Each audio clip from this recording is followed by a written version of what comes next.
जय हिंद बच्चों। तो लेकर आ चुका मैं आप लोगों के लिए क्लास 11 से फर्स्ट चैप्टर हम स्टार्ट कर रहे हैं विच इज सेट। ठीक है, तो फटाफट देखते हैं कि सेट में हमें सबसे पहले क्या देखने को मिलेगा।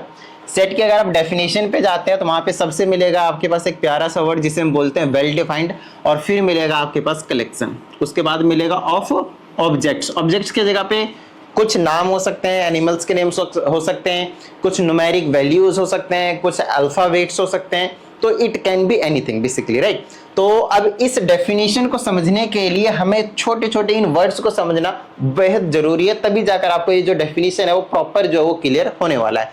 तो अगर हम वेल डिफाइंड की बात करते हैं तो वेल डिफाइंड का सिंपल सा मतलब समझिएगा, एक हिंदी सिंपल सेंटेंस में सबके हिसाब से सही होना। ध्यान समझिएगा, वेल डिफाइंड का मतलब क्या है, सबके हिसाब से सही होना, मतलब पर्टिकुलरली इस तरह से डिफाइंड हो कि अगर कोई भी चाहे तो उसे बता सके, इस तरीके से। अभी समझ में आएगा एग्जांपल से। दूसरा आपके पास कलेक्शन। कलेक्शन का मतलब है ग्रुप्स में डिवाइड कर देना, ग्रुप्स में डिवाइड करना, बहुत सारे कलेक्शन करना, गैदर कर लेना। ठीक है, अगली चीज ऑब्जेक्ट्स आपको बता दिया, कुछ भी हो सकते हैं। ठीक है, इसमें कहते हैं the objects of the same sets are called members और यू कैन से एलिमेंट्स। कहता है अगर कोई पर्टिकुलर सेट्स होंगे तो उसके अंदर जो भी आपके पास मेंबर्स होंगे, एलिमेंट्स होंगे, बेसिकली जो भी चीजें होंगे, ऑब्जेक्ट्स होंगे, उसको हम मेंबर्स के नाम से या तो एलिमेंट्स के नाम से बेसिकली हम उसे बोलेंगे।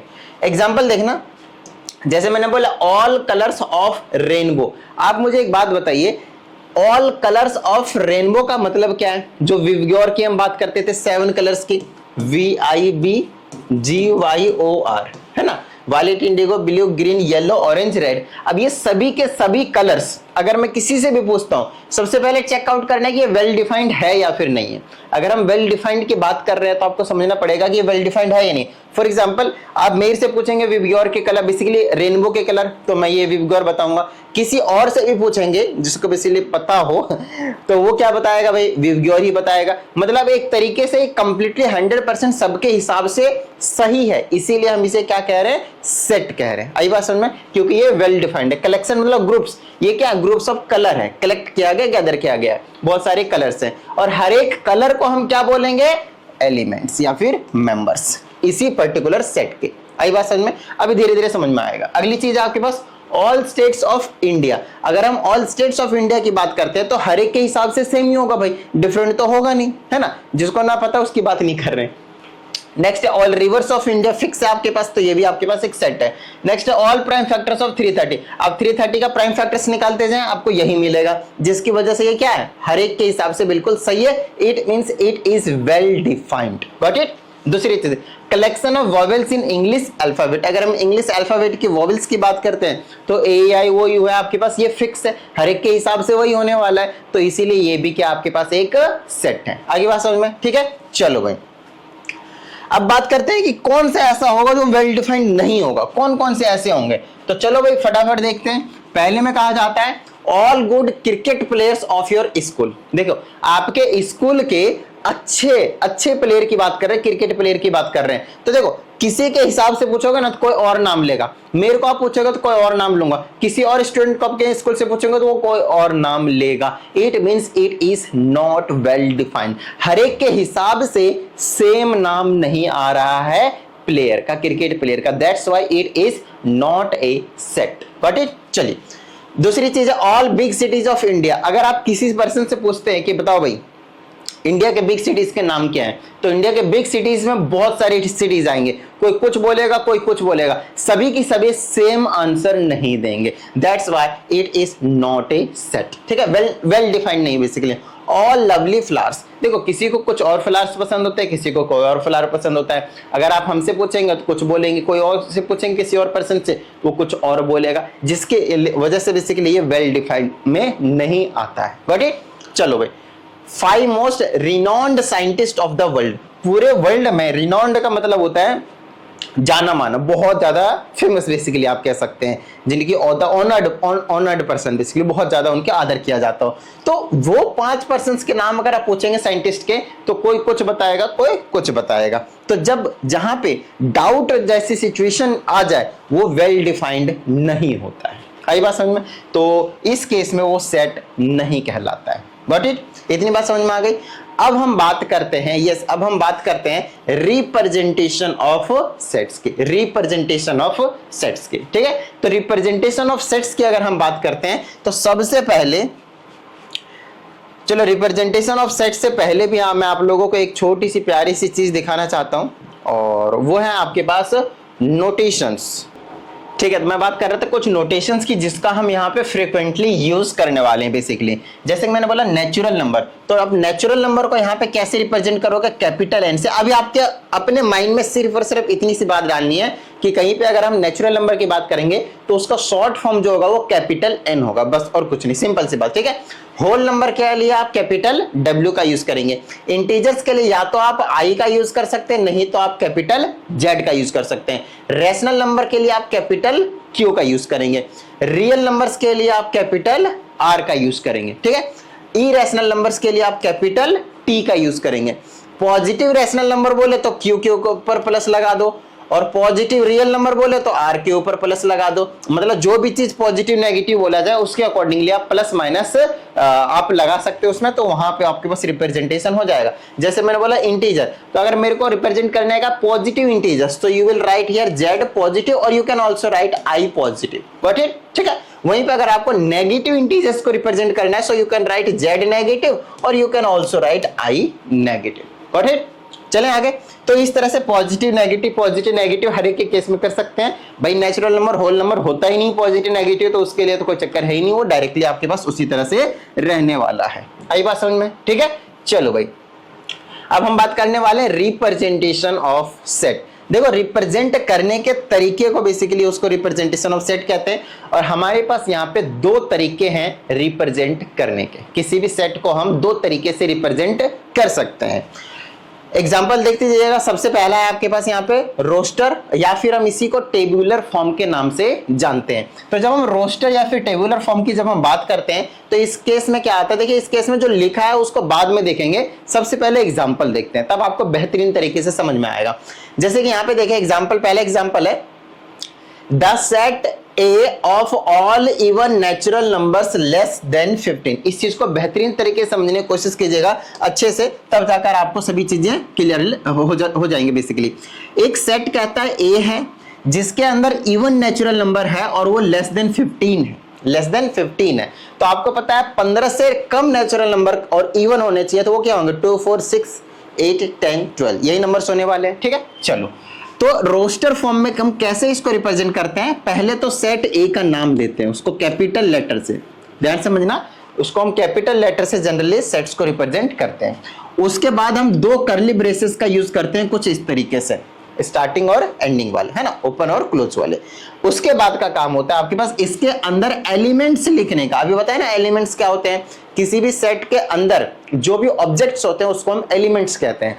तो इनके अंदर के एलिमेंट्स हो गए लेस देन 15 वाले even natural number, which is 2 4 6 8 10 and 12, also 14। अच्छा लेस देन 15 था तो 14 भी आएगा, मैंने 12 तक ही रोक दिया था ना, चलो 14 आएगा भाई, इसको हटा देते हैं, 14 आएगा। कई बात सुन, तो 2 4 6 8 10 12, ये 15 से लेस वाले जितने भी इवन नेचुरल नंबर थे वो हमने लिख दिए, और यही है आपके पास रोस्टर फॉर्म। अब रोस्टर फॉर्म में स्पेशलिटी क्या है, किन किन चीजों का ध्यान रखना है वो समझना है आपके पास। जो भी सेट को हम रिप्रेजेंट करेंगे उसको कैपिटल लेटर से रिप्रेजेंट कर देंगे, उसका नाम A to Z, आप कोई सा भी अल्फाबेट यूज कर सकते हैं। इक्वल टू का साइन लगाना है, ये कर्ली ब्रेसेस का यूज करना है। उसके बाद अंदर जितने भी आप एलिमेंट्स लिखेंगे हर एक को आप सेपरेट करेंगे कॉमा से। किससे सेपरेट करेंगे आप? कॉमा से। आई बात समझ में? कॉमा लगा कर सेपरेट कर देंगे। Got it? चलो भाई, तो यहाँ पे अगर आप डेफिनेशन देखें, डेफिनेशन से आपसे मतलब बेसिकली कोई भी नहीं पूछ रहा है, तो उसकी टेंशन आपको लेना ही नहीं है, ठीक है ना। बाकी एक बार रीड आउट करोगे तो जो भी हमने आपको बताया वही चीज आपको देखने को मिल जाएगा। इसको हम बोलते हैं रोस्टर फॉर्म। देखो तुरंत तो समझ में नहीं आएंगे आप लोगों के, भैया आ गया, हाँ अभी आ गया होगा, लेकिन कुछ टाइम बाद भूल जाएंगे। लेकिन नहीं भूलने के लिए हमें क्या करना पड़ेगा, हमें बहुत सारे क्वेश्चंस की प्रैक्टिस करनी पड़ेगी, तो उसकी टेंशन मत लीजिए आप, वो हम कर लेंगे। ठीक है, आगे की बात करते हैं। अब हमारे पास यहाँ पे सेट बिल्डर फॉर्म, या फिर इसी चीज को हम रूल मेथड के नाम से भी जानते हैं। अगेन आई विल से आपको रीडिंग लेने की जरूरत नहीं है डेफिनेशन की, सीधा ये एग्जांपल समझाते हैं, फिर आप डेफिनेशन को रीड कीजिएगा, आपको बेहतरीन तरीके से समझ में आ जाएगा। ठीक है, आप ध्यान समझिएगा। फिर से वही सेम एग्जांपल है हमारे पास, the set A of all even natural number less than 15। तो फिर से यहाँ पे वही नंबर्स आने वाले 2, 4, 6, 8, 10, 12 एंड 14, है ना। तो इन सभी को हमें क्या करना है, सेट बिल्डर फॉर्म में बेसिकली लिखना है। सेट बिल्डर के फॉर्म में आपको रिप्रेजेंट करना है। तो रिप्रेजेंट करने के लिए सेट बिल्डर फॉर्म में फिर से हम क्या लिखेंगे, मान लेते हैं सेट को हमने ए से रिप्रेजेंट किया, फिर आपको कर्ली ब्रेस से शुरू करने हैं, एंड भी करना है, चलो करेंगे अकॉर्डिंगली जहां तक हम लिख पाएंगे। अब इसको लिखने का तरीका क्या होता है, जो भी अंदर एलिमेंट्स होते हैं, मेरी बात ध्यान से सुनिएगा, जो भी अंदर एलिमेंट्स होते हैं उसको हम पहले तो x बोल देते हैं। यस, उसको हम पहले क्या बोलते हैं, x बोल देते हैं, और फिर हम उस x को डिफाइन करते हैं। फिर हम उस x को क्या करते हैं, डिफाइन करते हैं, और यहां पे लिखते हैं सच that x is such that, इसको कॉलन भी बोलते हैं। x इज सच दैट, यहां पे सच दैट का काम कर रहा है। x is an even natural number less than 15। अब मेरी बात ध्यान से सुनिएगा भाई, मेरी बात ध्यान से सुनिएगा, यहां पे हो क्या रहा है, x is such that x is an even natural number less than 15। अब इसका मतलब आप समझ रहे हैं, इसका मतलब सिंपल सी बात है कि हमने लिखा वही चीज है, बस हमने यहाँ पे x is such that लगाकर उस पर्टिकुलर एलिमेंट्स को हमने x से रिप्रेजेंट किया है। अब ऐसा बिल्कुल भी नहीं है कि आप इसको सेट बिल्डर के फॉर्म में अगर आप लिख रहे हैं तो सिर्फ यही एक तरीका है, इसको लिखने का एक दूसरा भी तरीका, ध्यान से सुनिएगा। इसको मैं हटा रहा हूं, ये चीज यहां पे वैसे भी लिखा हुआ है आपके लिए, मैं ऐसे भी लिख सकता हूं x इज सच दैट, क्योंकि मुझे रोस्टर फॉर्म में पता चल चुका है कि ये है क्या, 2, 4, 6, 8, 10, 12, 14। देखो रोस्टर फॉर्म में अगर आपको पता चल जाता है ना, तो सेट बिल्डर फॉर्म में लिखना वो आसान हो जाता है, क्योंकि उसके बाद हमें सिर्फ और सिर्फ एक कॉमन प्रॉपर्टी ढूंढनी होती है। कॉमन प्रॉपर्टी कैसे ढूंढेंगे, फॉर एग्जांपल हर एक को अगर मैं देखूं तो दो एक्स्ट्रा जा रहा है, या फिर आप ये भी देखें तो हर एक नंबर 2 का मल्टीपल है। तो जो भी पैटर्न आप वहां पे ऑब्जर्व करोगे उसके अकॉर्डिंग आप उसका आंसर लिख सकते हो, और वो 100% सही होगा, उसमें किसी भी तरह की कोई भी जो बात है वो नहीं होगी गड़बड़ वाली। ठीक है, ध्यान समझिएगा। चलो इससे पहले एक छोटी सी चीज बता देता हूं यहाँ पे, जैसे कि हमने यहाँ पे आपको बात बताया कि रोस्टर फॉर्म है, क्या ये रोस्टर फॉर्म है, ये है, तो यहाँ पे आप 2 सिंबल का यूज करोगे इस तरह से और एक इस तरह से। इसका इस सिंबल का नाम है एप्सिलॉन, और इसका मतलब होता है बिलोंग्स टू। ठीक है ना, अभी क्योंकि इनका मैं यूज करने वाला हूँ वहां पे, इसलिए बता दे रहा हूँ पहले। एप्सिलॉन का मतलब है बिलोंग्स टू, ठीक है ना, बिलोंग्स टू, और इसका मतलब है डज नॉट बिलोंग, बेसिकली, है ना, बिलोंग नहीं करता, डज नॉट बिलोंग। तो अब इन दोनों का यूज कैसे करेंगे सर, एक बार हमें फटाफट वो बता दिए, ध्यान समझिएगा। अगर आप यहाँ पे नोटिस करें तो 2, 4, 6, 8, 10, 12, 14 ये सभी के सभी एलिमेंट्स है सेट ए में। तो किसी भी एलिमेंट्स के लिए हम इसको यूज करते हैं, कोई भी आप क्या इसके लिए हम इसे कब यूज करते हैं, किसी भी एलिमेंट्स के लिए, कि कोई भी एलिमेंट एक सेट से कब बिलोंग कर रहा है या फिर कब बिलोंग नहीं कर रहा है। फॉर एग्जाम्पल इफ आई से 2 बिलोंग्स टू, आप पूरे सेट का नाम लिखेंगे विच इज हियर ए, तो क्या ये ट्रू है या फिर नहीं है। बिलोंग्स टू का मतलब है जो 2 है वो सेट ए में है या नहीं है, तो आपने ऑब्जर्व किया है, so it is correct. But if I से 3 बिलोंग्स टू सेट ए, क्या आप इस सेट के अंदर 3 एलिमेंट को देख पा रहे हैं, हम इस एलिमेंट के लिए यूज करते हैं, तो बोलेंगे नहीं सर, तो ये फॉल्स है। तो अगर आप इसको ऐसे काटा मार दें तो अब ये ट्रू हो जाएगा, इसका मतलब है 3 does not belongs to set A. तो belongs to and does not belongs to को समझना बेहतरीन तरीके से आपके लिए जरूरी है, तब जाकर मैं उसको सेट बिल्डर फॉर्म वाले जो दूसरे तरीके हैं वो आपको मैं समझा पाऊंगा, और फिर सेट बिल्डर वाले क्वेश्चंस में आपको फिर प्रॉब्लम नहीं होगी। बताइए पहले ये बिलोंग्स टू और does not belongs to clear हो गया ना, ठीक है। चलिए आगे की बात करते हैं हम। कहां गया रे, ये काइंड्स ऑफ सेट आ गया ना, ये रहा set builder form.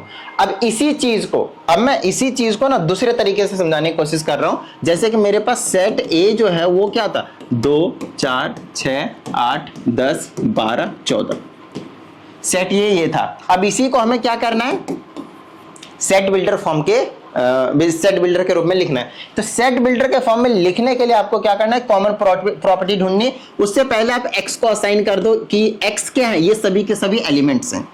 x is such that लिखते ही आपको पता चल जाना चाहिए ये जो x है वो किसको रिप्रेजेंट कर रहा है, इस सेट के एलिमेंट्स को रिप्रेजेंट कर रहा है। और इसको हम अलग अलग तरीके से लिख सकते हैं, ये अलग अलग तरीके से हम लिख सकते हैं। आई बात समझ में? ठीक है, चलो।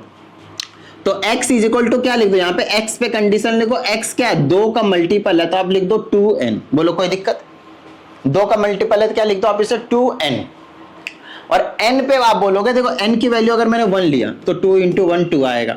अगर n की वैल्यू मैंने 2 लिया तो 2 2 जा 4 आएगा। 2 की वैल्यू मैंने 3 लिया, n की वैल्यू 3 लिया तो 6 आएगा।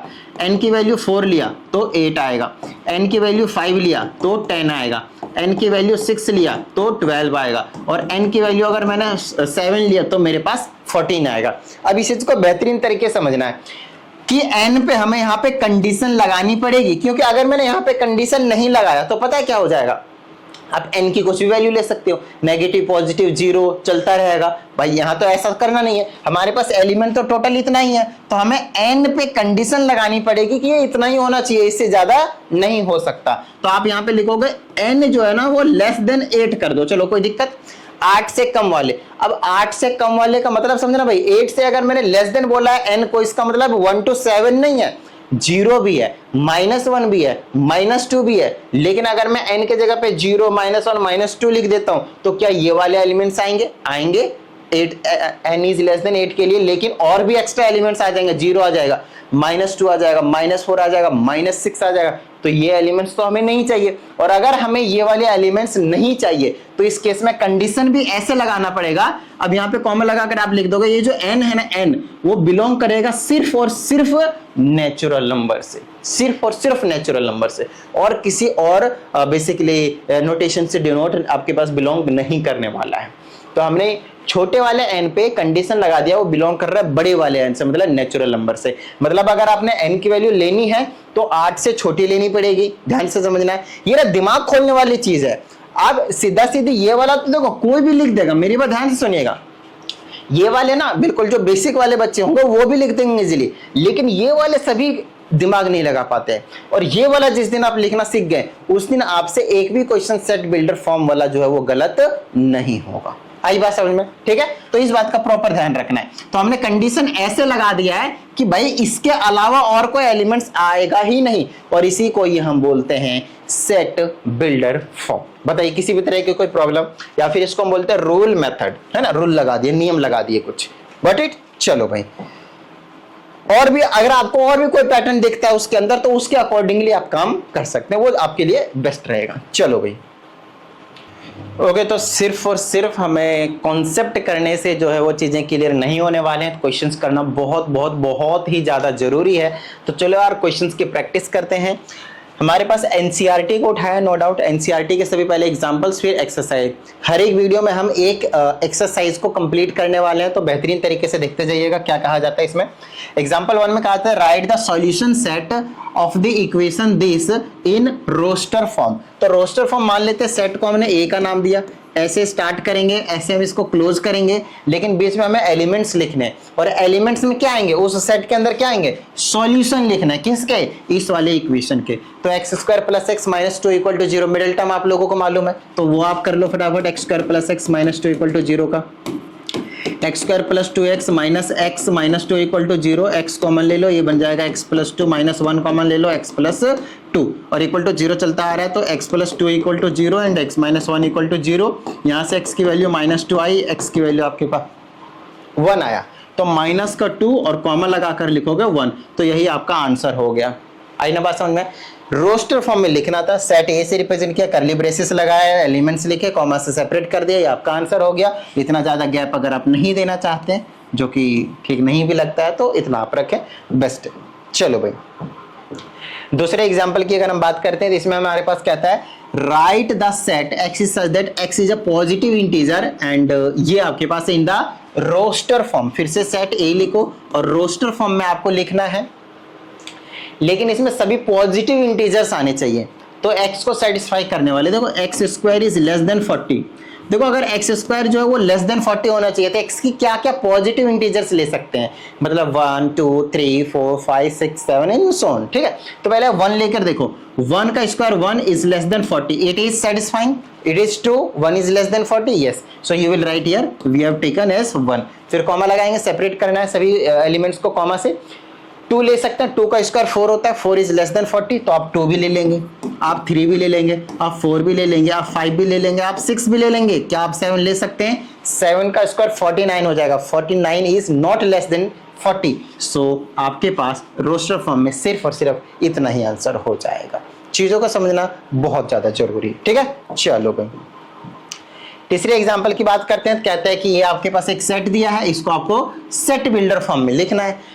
तो इसमें कॉमन प्रॉपर्टी देखो 1 है, फिर 4 है, फिर 9 है, फिर 16 है, फिर 25 है। क्या आपको कोई एक प्रॉपर्टी नहीं दिख रही है कॉमन प्रॉपर्टी जिससे आप इसको लिख सकते हैं? सभी के सभी ये परफेक्ट स्क्वायर नंबर है, तो सेट ए लिखोगे, फिर बोलोगे x is such that x is a perfect square numbers, perfect square numbers. और यहाँ पे अगर आप नोटिस करें तो कहीं पे भी कोई कंडीशन नहीं है, डॉट डॉट डॉट लिखा हुआ है, मतलब कुछ भी हमें और एक्स्ट्रा लिखने की जरूरत नहीं है, ये हो चुका है, ठीक है। चलो भाई एग्जांपल नंबर 4 अगर हम देखें जिसमें कहा जाता है, फिर से हमें सेट बिल्डर फॉर्म में लिखना है, सेट ए है और सेट ए के अंदर एलिमेंट्स को देखें कैसे लिखा हुआ है, 1/2, फिर 2/3, फिर 3/4, फिर 4/5, फिर 5/6, फिर 6/7। क्या बात है, ध्यान समझते जाइएगा। जब इस टाइप का कोई क्वेश्चन आपको दिख जाए, क्या होता है बहुत सारे बच्चे ना एग्जाम्पल्स की प्रैक्टिस नहीं करते, और जब एग्जाम्पल्स की प्रैक्टिस नहीं करते ना तो वहीं पे बच्चे मात खा जाते हैं, फिर उनको प्रॉब्लम होती है, क्योंकि एग्जाम्पल्स में भी कुछ ऐसे क्वेश्चंस होते हैं जो आपके कॉन्सेप्ट्स को बड़ा ही स्ट्रॉन्ग बनाने वाले हैं, तो उनका प्रॉपर ध्यान रखा कीजिए। तो ये क्या हो जाएगा, ध्यान समझिएगा। यहाँ पे बोलोगे x इज सच दैट, और x है क्या, किसके इक्वल है वो आप देख लो। यहाँ पे 1 है तो नीचे 2 है, यहाँ 2 है तो नीचे 3 है, यहाँ 3 है तो यहाँ नीचे 4 है, मतलब ऊपर जितना भी उससे 1 नीचे ज्यादा है। तो आप यहाँ पे लिखोगे n और नीचे में n+1, बोलो कोई दिक्कत? देखो सिंपल नहीं है ना। अब बस यहाँ पे हमें n पे कंडीशन लगानी पड़ेगी। n कहाँ जा रहा है, 1 2 3 4 5 6, n इज लेस देन, ऐसा हमने एग्जाम्पल बताया अभी आपको, n is less than 7 and also n belongs to natural number. 7 से कम आप कोई सा भी लीजिए, आपके पास यही सारे निकल कर आ जाएंगे, देख लीजिए आप अच्छे से। और ये आपका हो चुका है, आई बात समझ में? ठीक है, चलिए आगे। ओके, अब यहाँ पे आपके पास बड़ी प्यारी सी चीज है, ध्यान से समझिएगा। जैसे यहाँ पे बोला है एक सेट है, मैचिंग करनी है आपने, तो PRINC पूरा इस तरह से लिखा हुआ है लेटर्स। अब इसमें से हमसे कहा जाता है एक्स इज सच दैट, आप इसका ना इधर ना क्या आपके पास सेट बिल्डर फॉर्म है और इधर क्या आपके पास रोस्टर फॉर्म है, तो इनको आपस में मिलाना है और कुछ नहीं। तो ध्यान समझिए, ये वाला जो चीज है ना वो इससे मैच होएगा, जो फर्स्ट वाला है वो डी से मैच होगा। क्यों मैच होगा, ध्यान समझिएगा। एक अगर इसका आप रोस्टर फॉर्म में लिखना चाहेंगे तो इन सभी के लेटर्स लिखने हैं, तो P लिखने हैं, फिर ये वाला R लिखना है, फिर आपको I लिखना है, फिर N लिखना है, फिर C लिखना है, फिर आपके पास I लिखना है। I 2 बार ऑलरेडी आ चुका, मेरे पास ध्यान सुनिएगा। सेम लेटर्स जो है वो रिपीट नहीं होते हैं।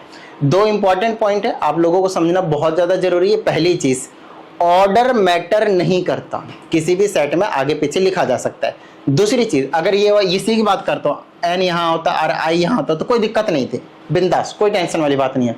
दूसरी चीज, एक ही वर्ड के लेटर्स बार बार रिपीट नहीं हो सकते। जैसे कि P आ चुका दोबारा P नहीं आएगा, R आ चुका दोबारा नहीं आएगा, I आ चुका दोबारा नहीं आएगा, N आ चुका दोबारा नहीं आएगा, C आ चुका दोबारा नहीं आएगा। जैसे कि I आ चुका था, मैंने यहाँ पे फिर से I को नोटिस किया, you will not right here I। फिर P पहले से आ चुका, फिर से आप P नहीं लिखोगे। फिर A पहले नहीं आया तो आप लिख लोगे, फिर L नहीं आया तो आप लिख लोगे। ये इसका रोस्टर फॉर्म है और यही चीज आपके पास यहाँ पे दिया हुआ है, आप नोटिस कर सकते हैं। इसको अगर आपने लेटर्स को आगे पीछे लिखा तो उससे कुछ भी फर्क नहीं पड़ेगा। आई बात समझ में? ठीक है, तो इसीलिए मैंने आपको बताया कि पहला जो है इसके साथ मैच होगा। 0 किसका है देख लेते हैं। x है positive integer and is divisor of 18, तो 18 को कौन कौन डिवाइड करता है वो देख लो। 1 डिवाइड करेगा, 2 करेगा, 3 करेगा, 4 करेगा, सॉरी 4 नहीं करेगा, 6 करेगा, 9 करेगा, 18 करेगा। तो पहले वाले का इसके साथ मैच कर दो। 0 किसका होगा देख लेते हैं। x such that x is an integer है और इसका सॉल्यूशन बताना है, तो x square is equal to 9 है, तो x is equal to under root plus minus 9 होगा, तो x is equal to plus minus 3, मतलब 3 एंड -3 इसका आंसर जो है वो हो जाएगा। तो इसका जो मैच है वो इससे होने वाला है। तो ये वाला जीरो वाला 100% इससे जाएगा भाई, देख लो अच्छे से, इंटीजर होना चाहिए और एक्स की वैल्यू देख लो अच्छे से, जीरो। ठीक है, चलो ये वाला आपके पास जो मैच वाले क्वेश्चंस थे वो आपके पास कंप्लीट हो चुके हैं।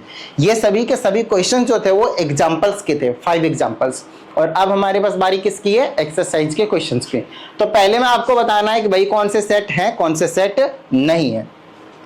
Collection of all the months of a year beginning with letter J. कौन कौन से लेटर होते हैं, कौन कौन से मंथ्स होते हैं जो लेटर जे से स्टार्ट होते हैं, जनवरी, जून एंड जुलाई, यही होते हैं, 3 होते हैं बस। तो ये आपके पास एक पर्टिकुलरली सेट है क्योंकि ये वेल डिफाइंड है। कैसे पता चला, क्योंकि आप किसी से भी पूछोगे, ध्यान समझिएगा, वेल डिफाइंड है तो यही 3 मंथ्स आने वाले, क्या इसके अलावा और कोई मंथ्स आएंगे भाई, कोई अलग बताएगा नहीं, यही 3 रहेंगे फिक्स है ना। चलो तो ये हो जाएगा, तो ये पहला हो गया। दूसरे हम कहते हैं collection of 10 most talented writers of India. ये सेट नहीं है, क्यों नहीं है, क्योंकि मोस्ट टैलेंटेड कहने का मतलब है आपने थोड़ा वहां डाउट डाल दिया, किसी के हिसाब से कोई टैलेंटेड होगा, किसी के हिसाब से कोई ज्यादा टैलेंटेड होगा, that's why. A team of 11 best cricketer batsman of the world, ये भी नहीं है क्योंकि यहाँ पे कंडीशन आ गई बेस्ट बैट्समैन होने चाहिए, हर एक के हिसाब से सेम नहीं होता है। Collection of all boys in your school of all boys in your class, आपके क्लास के सभी बॉयज हैं वही होने वाले आपके अकॉर्डिंगली बेसिकली, तो ये हो जाएगा। Collection of all natural numbers less than 100, सबके हिसाब से 1 to 99 होने वाला है। Collection of novels written by writer Munshi Premchand, ये हो जाएगा क्योंकि मुंशी प्रेमचंद ने जितने लिख दिए उतने ही रहेंगे, ना कमिंग होंगे ना बढ़ेंगे, सबके हिसाब से सेम होंगे। Collection of all even integers, ये भी होंगे, जितने भी इवन इंटीजर्स होंगे सबके हिसाब से सेम ही होने वाले हैं। Collection of questions in this chapter, ये भी सही बात है भाई, जितने भी क्वेश्चन है इस चैप्टर में वही है, नई पुरानी बुक मत ले आना भाई, सेम बुक रखना। ये collection of most dangerous animal, ये नहीं हो सकता क्योंकि मोस्ट डेंजरस एनिमल के नाम पे कोई कुछ बताएगा तो कोई कुछ बताएगा, इस चीज को समझना जरूरी है, इसलिए ये सेट नहीं है। चलो अब कुछ आगे की बात करते हैं। यहाँ पे आपको इंसर्ट करना है, या तो बिलोंग करेगा या तो बिलोंग नहीं करेगा। सेट ये दे रखा है 1 2 3 4 5 6, 5 बिलोंग कर रहा है, 8 बिलोंग नहीं कर रहा है, 0 बिलोंग नहीं कर रहा है, 4 बिलोंग कर रहा है, 2 बिलोंग कर रहा है, 10 बिलोंग नहीं कर रहा है। हो गया क्वेश्चन, कोई दिक्कत भाई, चलें भाई। नेक्स्ट है आपके पास तीसरा क्वेश्चन, इसको आपको रोस्टर फॉर्म में लिखना है। बड़े प्यारे प्यारे क्वेश्चन है, छोटे छोटे क्वेश्चन है, लेकिन समझना बहुत ज्यादा जरूरी है, ये समझना बहुत ही ज्यादा जरूरी है। अगर हम सेट ए की बात करते हैं तो क्या आएगा देख लीजिए, कहता है इंटीजर होने चाहिए और इसके बीच का होना चाहिए, तो -3 इंक्लूडेड है तो -3 होगा, तो -2 होगा, 1 होगा, 0 होगा, 1 होगा, 2 होगा, 3 होगा, 4 होगा, 5 होगा एंड 6 होगा। देख लो अच्छे से, -3 होने चाहिए, उससे ग्रेटर होने चाहिए, -3 होने चाहिए, उससे ग्रेटर होने चाहिए, और 7 से लेस होने चाहिए, और इंटीजर्स होने चाहिए, तो वो हमने ले लिया। Set A completed. Set B देखते हैं, रोस्टर फॉर्म में लिखना है as compare to set builder form, basically easy है। नेचुरल नंबर लेस देन 6, क्या क्या होंगे भाई, 1 होगा, 2 होगा, 3 होगा, 4 होगा एंड 5 होगा। Set B completed. चलिए सेट सी की बात करते हैं। कहते हैं एक 2 डिजिट नेचुरल नंबर है less than number such that the sum of its digits is 8। समझना इसको ज्यादा जरूरी है। कहता है 2 डिजिट नेचुरल नंबर होने चाहिए, 2 डिजिट नेचुरल नंबर होने चाहिए सच दैट उनके डिजिट्स का सम 8 होने चाहिए, उनका जो डिजिट्स का सम होना चाहिए वो आपके पास 8 होना चाहिए, और 2 डिजिट नेचुरल नंबर ही होने चाहिए। तो पहली चीज जो है वो 8 और 0, और 0 और 8 लेंगे तो 1 डिजिट बनेगा, तो ये मतलब 8 0 ले लो, क्योंकि 8 और 0 को प्लस करेंगे तो 8 + 0 कितना आएगा, 8 आएगा। बोलो हाँ, यानी डिजिट का सम उतना होना चाहिए और 2 डिजिट वाले नेचुरल नंबर होने चाहिए। बिल्कुल सही बात, कंडीशन को सेटिस्फाई कर रहा है। दूसरी चीज 1 7 ले लो भाई, ऐड करेंगे 8 आएगा, और 7 1 ले लो भाई, ऐड करेंगे 8 आएगा। ये भी नेचुरल नंबर, ये भी नेचुरल नंबर, माइनस वाले मत ले लेना। अब 2 6 ले लो, 26, और 62 भी ले लो, 35 ले लो, 53 ले लो, और क्या ले सकते हैं, 4 4 ले सकते हैं, और कुछ नहीं लेना पड़ेगा, और बाकी सारे फिर वही चीज रिपीट होता चला जाएगा। ये आपके पास आंसर हो जाएंगे, है ना, जिनके डिजिट्स का सम 8 आ रहा होगा। नेक्स्ट है the set of all letters in the word trigonometry. अभी हमने आपको समझाया, उससे पहले ये वाला डी वाला सेट है, कहता है डिवाइजर होना चाहिए ऑफ 60। अच्छा, प्राइम नंबर होना चाहिए और 60, तो 60 का प्राइम फैक्टर कर दो भाई। 2 से काटेंगे 30 बार में, 2 से काटेंगे 15 बार में, 3 से काटेंगे 5 बार में, 5 से काटेंगे 1 मिनट में। 2 3 और 5 आएगा। अब देखो 2 तो यहाँ पे 2 बार आए, लेकिन आपको पहले बता दिया किसी भी सेट में एलिमेंट्स को रिपीट करना अलाउ नहीं रहता है, रिपीटेशन इज नॉट अलाउड। ठीक है, चलिए अगला आपके पास the set of all letters in the word trigonometry. तो एक सेट ए है, उसके अंदर लेटर्स को लिखते जाएंगे, टी है, फिर आर है, फिर आई है, फिर जी है, फिर ओ है, फिर एन है। ओ आ चुका है तो नहीं लिखेंगे, एम है, फिर ई है, फिर टी आ चुका है तो नहीं लिखेंगे, आर आ चुका है तो नहीं लिखेंगे, वाई नहीं आया तो हम लिख देंगे। तो ये इसका सेट हो जाएगा। ठीक है, दूसरा है फिर से वही वाली चीज, लेटर है कौन कौन से, बेटर का बताना है। तो बेटर का लिखेंगे तो बी लिखेंगे, ई लिखेंगे, टी लिखेंगे और सिंपल आर लिखेंगे, क्योंकि जो रिपीट हो चुका है वो वापस दोबारा रिपीटेशन में नहीं आने वाले। ठीक है, हो चुका है एक बार वो। आइए क्वेश्चन नंबर हम 4 की बात करते हैं। इसको हमें क्या करना है, सेट बिल्डर फॉर्म में लिखना है। तो फटाफट देखते जाइए। अगर हम इसको लिखते हैं तो कैसे लिख सकते हैं, x is such that x is equal to 3n बोल दो। 3 का मल्टीपल है 3, 6, 9, 12 है ना। उसके बाद n को बोल दो कि लेस देन कितना ले लो, 1, 2, 3, 4 तक लेंगे तो 12 आ जाएगा, तो लेस देन 5 कर दो। और n को नेचुरल नंबर जरूर बोलना भाई, क्योंकि उससे फिर दिक्कत हो जाएगी, कुछ और आ जाएंगे नंबर्स। ठीक है, ये हो गया। दूसरे में अगर आप देखें तो 2, 4 ये पैटर्न को फॉलो कर रहा है। क्या फॉलो कर रहा है अभी समझ में आएगा। x is such that x किसके इक्वल है पता है, 2 की पावर n के, जहां पे n जो है वो 1, 2, 3, 4, 5, 1, 2, 3, 4, 5 तक जा रहा है। तो n की वैल्यू लेस देन 6 कर दो और n को बिलोंग्स करवा दो नेचुरल नंबर से। तो n की वैल्यू 1 लोगे, 2 लोगे, 3 लोगे, 4 लोगे, 5 लोगे, तो ये वाले नंबर्स जो है वो निकल कर आ जाएंगे। ये भी उसी तरह से अगर देखें 5 है, स्क्वायर है, 3 टाइम्स है, 4 टाइम्स है, तो यहाँ पे लिखोगे x is such that x किसके इक्वल है, 5 की पावर n पे है। जहाँ पे n पे कंडीशन है 1, 2, 3, 4 तक जगह है तो लेस देन 5 कर दो और n को नेचुरल नंबर से बिलोंग करवा दो। आई बात समझ में। तो ये छोटी छोटी चीजें हैं और करने के बाद ही समझ में आएगा। इसमें लिखा 2, 4, 6 और उसके बाद लगा दिया dot dot dot dot dot dot dot, तो इसका मतलब ये एक इनफाइनाइट सेट है। तो इनफाइनाइट सेट वाले को लिखना और भी ज्यादा इजी हो जाता है। यहाँ पे आप लिखोगे x is such that x is N even natural number, even natural number. यही तो एग्जांपल दिया था मैंने आप लोगों को, है ना। चलो नेक्स्ट है आपके पास ये जो चीज आपको साफ साफ दिख रहा है क्या है, परफेक्ट स्क्वायर नंबर से। तो इसको आप लिखोगे x is such that x is perfect square number, x is perfect square numbers less than 101 कर दो। लो भाई 101 से जितने भी पहले परफेक्ट स्क्वायर नंबर होंगे वो सभी के सभी नंबर्स आपके पास यहाँ पे है। आई ना बात समझ में। ठीक है, चाहे तो आप इसको दूसरे तरीके से भी लिख सकते हैं, समझाता हूं ऐसे करके। x is such that x is equal to किसका नंबर, n की पावर में 2 जा रहा है, n स्क्वायर जा रहा है, जहां पे n पे कंडीशन है लेस देन 11, 11 से कम होना चाहिए और ये नेचुरल नंबर से बिलोंग करना चाहिए। लो भाई ऐसे भी आप लिख सकते हो, यही नंबर आपके पास निकल कर आने वाले, देख लीजिए। तो जितना ज्यादा आप क्वेश्चंस की प्रैक्टिस कीजिएगा उतनी ही आसानी से आपको ये बेहतरीन तरीके से समझ में आते चले जाएंगे। और फिर कुछ नहीं है इसमें, बिल्कुल नॉर्मल सी चीज है। ठीक है, 5 मैच द फॉलोइंग, बस क्वेश्चन इतना ही है, ज्यादा क्वेश्चंस नहीं है आपके पास एक्सरसाइज में, तो ज्यादा टेंशन लेने की जरूरत नहीं है। ये आपको अगेन उसमें लिखना है रोस्टर फॉर्म में, तो लिख देते हैं सेट ए को फटाफट। देखिए सेट ए में क्या कहा, नेचुरल ऑड नेचुरल नंबर्स बोला है, तो यहाँ पे लिखोगे 1, 3, 5, कोई कंडीशन नहीं है तो डॉट डॉट डॉट लगाकर छोड़ देंगे। बी में आते हैं, इंटीजर बोला है कि -2 से इससे ग्रेटर होना चाहिए और इससे लेस होना चाहिए, तो इसका मतलब है माइनस का 0.5 से ग्रेटर और लेस देन 4.5। यहाँ पे लिख लेता हूँ ताकि किसी भी तरह की कोई गड़बड़ ना हो। 1, 2, 3, 4, 5 और इधर आ जाएगा -1, ये आ जाएगा -2 एंड सो ऑन। तो देख लो अच्छे से भाई, -0.5 लगभग इधर कहीं पे आ जाएगा और इससे ग्रेटर मतलब 0 आ जाएगा, फिर 1 आएगा, 2 आएगा, 3 आएगा एंड 4.5 से लेस तो 4 आएगा। तो 0, 1, 2, 3, 4 ऐसे करके बिल्कुल कर लिया करो तो ज्यादा दिक्कत नहीं आएगी। अगली चीज बोला है इंटीजर होना चाहिए, एक्स स्क्वायर कंडीशन सेटिस्फाई करना चाहिए, लेस देन और इक्वल टू 4 होना चाहिए। ठीक है, इजी है, ध्यान से समझना।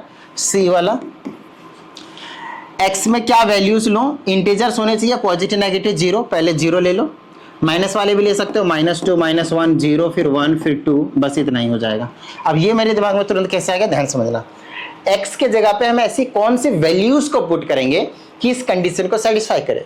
0 पुट करा, 0 is less then 4, correct. 1 put करा, 1 square 1 less than 4, correct. 2 put करा, लेस देन और इक्वल टू भी है, इसीलिए 2 वाला भी सेटिस्फाई करेगा, और माइनस वाले का स्क्वायर करेंगे तो पॉजिटिव आता है, जो कि इसको भी सेटिस्फाई करेगा ही करेगा। तो ये वाले सारे आंसर हो जाएंगे। डी की बात करते हैं। लेटर होना चाहिए वर्ड का लॉयल का, तो एल हो गया, वो हो गया, वाई हो गया, ए हो गया, लोया। एल नहीं लिखेंगे क्योंकि ऑलरेडी एक बार आ चुका है, ठीक है। Month of a year not having 31 days, तो यहाँ पे ई लिखेंगे। ये तो देखो आपके पास नॉलेज वाले क्वेश्चन पूछ लिया कि कौन कौन से ऐसे मंथ्स हैं जिसमें 31 डेज नहीं होते हैं। तो जनवरी में होते हैं, तो यहाँ पे आप लिखोगे फरवरी पूरा लिखोगे। फिर मार्च में होते हैं। अप्रैल में नहीं होते तो यहाँ पे अप्रैल लिखेंगे, ठीक है, फिर कॉमा लगाएंगे। अप्रैल के बाद मई में होते हैं ना, हाँ होते हैं। फिर जून में नहीं होता तो यहाँ पे आप जून लिखोगे। जुलाई में होते हैं तो नहीं लिखोगे। अगस्त में होते हैं नहीं लिखोगे। सितंबर लिखोगे। अगस्त में होते हैं तो नहीं लिखेंगे। सितंबर, अगस्त क्या, जनवरी फरवरी मार्च अप्रैल मई जून जुलाई अगस्त, सितंबर लिख दिया। सितंबर के बाद अक्टूबर, फिर नवंबर लिखोगे यहाँ, फिर नवंबर, फिर दिसंबर में होते हैं तो वो नहीं लिख रहा है। तो वो वाले आपके यहाँ पे लिखने थे जिनमें 31 डेज नहीं होते हैं। 7 ऐसे मंथ्स होते हैं जिसमें 31 डेज होते हैं, तो उनको छोड़कर ये बाकी 5 बच गए, वो आपके पास 30 डेज वाले, नहीं तो फरवरी 28 डेज वाले या 29 डेज वाले, ठीक है। चलिए एफ की बात करते हैं। हम एफ की बात कर रहे हैं, consonant in the English alphabet which precedes के। देखो यहाँ पे इस चीज को समझना जरूरी है कि प्रीसीड्स का क्या मतलब है। प्रीसीड्स का मतलब है के से पहले वाले सभी के सभी, ठीक है ना। सभी के सभी क्या होने चाहिए, कॉन्सोनेंट होने चाहिए, और प्रीसीड्स के मतलब के से पहले वाले होने चाहिए। तो कॉन्सोनेंट होने चाहिए मतलब अल्फाबेट नहीं हो सकता, ए नहीं हो सकता, बी लिखेंगे, सी लिखेंगे, डी लिखेंगे, ई नहीं लिख सकते, वो वोवेल्स में आ जाता है। अरे बस वोवेल्स में ए और ई। तो एफ लिखेंगे, फिर जी लिखेंगे, फिर एच लिखेंगे, आई नहीं लिख सकते। समझ में आ रही है बात। अगर आपको मतलब थोड़ा बहुत डाउट होता है तो पहले तो आप A B C D E F G H I J and K लिख लें पहले, उसके बाद आप इसमें से वोवेल्स को काट दें। इसको काटें, इसको काटें, इसको काटें, ये 3 चीज कट जाएंगे। उसके बाद बाकी सबको आप लिख दो, उसके बाद आप बाकी सबको भी लिख दो। जी एच हो गया, फिर जे लिख दो, प्रीसीड्स के बोला तो के से पहले वाले, तो ये आपके पास आंसर हो जाएंगे, ठीक है। चलिए अगला क्वेश्चन आपके पास लास्ट क्वेश्चन है, मैच द फॉलोइंग, तो फटाफट देख लेते हैं। ये चीज तो आपके लिए बिल्कुल ही आसान सा हो गया होगा क्योंकि अभी हमने आपको मैच द फॉलोइंग करवाया। डिवाइजर, प्राइम डिवाइजर ऑफ 6, 2 और 3, सिर्फ 2 और 3 ही ऐसे प्राइम नंबर्स वाले हैं ना। फिर कहता है नेचुरल डिवाइजर, तो 1 2 3 एंड 6। फिर कहता है odd natural number less then 10, तो 1 3 5 7 9 ये वाला हो जाएगा। और मैथमेटिक्स का ये तो पक्का ही होगा आपके पास। लो भाई हो गया क्वेश्चन, ठीक है। तो आई होप आप सभी को सभी चीजें समझ में आ गई होंगे। चलिए मिलते हैं अगली वीडियो, प्रैक्टिस करते रहिएगा। जय हिंद।